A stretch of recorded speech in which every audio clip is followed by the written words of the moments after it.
प्राचीन काल में कश्मीर देश में एक महान शिव भक्त राजा शासन करता था, जिनका नाम था भद्रसेन।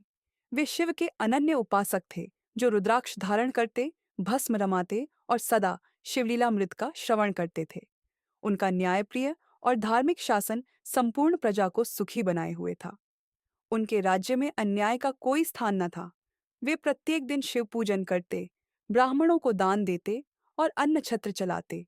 उनका राज्य धन धान्य और समृद्धि से परिपूर्ण था। राजा भद्रसेन और उनके मंत्री के पुत्र सुधर्मा और तारक जन्म से ही शिव भक्ति में लीन थे।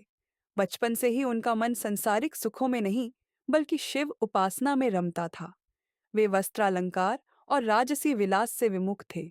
अन्य राजपुत्रों की तरह रथ, घोड़े, हाथी और स्वर्ण आभूषणों में रुचि लेने के बजाय वे रुद्राक्ष धारण करते, भस्म रमाते और सदा शिव नाम का जप करते थे। वे नृत्य गृहों और राजसभा की विलासिता से दूर रहकर एकांत में शिव ध्यान किया करते थे। राजा और मंत्री दोनों ही चिंतित थे कि भविष्य में उनके पुत्र राज्य कैसे संभालेंगे।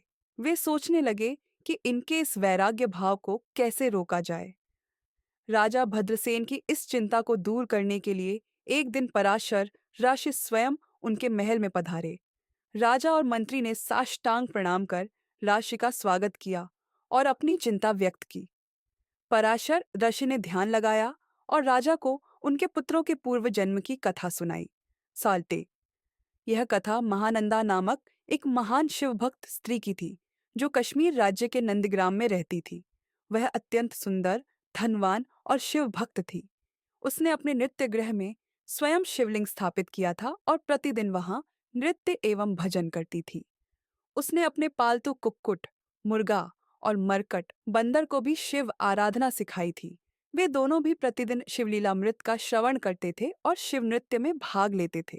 यह देख स्वयं भगवान शिव प्रसन्न हुए और उन्होंने उनकी भक्ति की परीक्षा लेने का निश्चय किया। एक दिन भगवान शिव एक सौदागर के रूप में वहां पधारे। उनके पास एक दिव्य शिवलिंग था, जिसकी प्रभा अद्भुत थी। जब महानंदा ने इस शिवलिंग को देखा, तो वह मंत्रमुग्ध हो गई। शिव ने उसे यह दिव्य शिवलिंग सौंपते हुए कहा, इसे अत्यंत जतन से रखना। यह शिव स्वरूप है। यदि यह भंग हुआ तो मैं स्वयं अग्नि में प्रवेश कर लूंगा। महानंदा ने इस शिवलिंग को आदरपूर्वक ग्रहण किया और अपने नृत्य गृह में स्थापित कर दिया। लेकिन शिव ने उसकी भक्ति को परखने के लिए उसकी नृत्यशाला में भीषण अग्नि उत्पन्न कर दी। संपूर्ण नृत्य गृह जलने लगा, लेकिन महानंदा ने अपने कुक्कुट और मरकट को बचाते हुए स्वयं को आग के हवाले कर दिया। भगवान शिव अपने वास्तविक स्वरूप में प्रकट हुए और महानंदा को आशीर्वाद देते हुए उसे अपने साथ शिवलोक ले गए। उनके साथ नंदग्राम का संपूर्ण नगर भी शिवलोक को प्राप्त हुआ।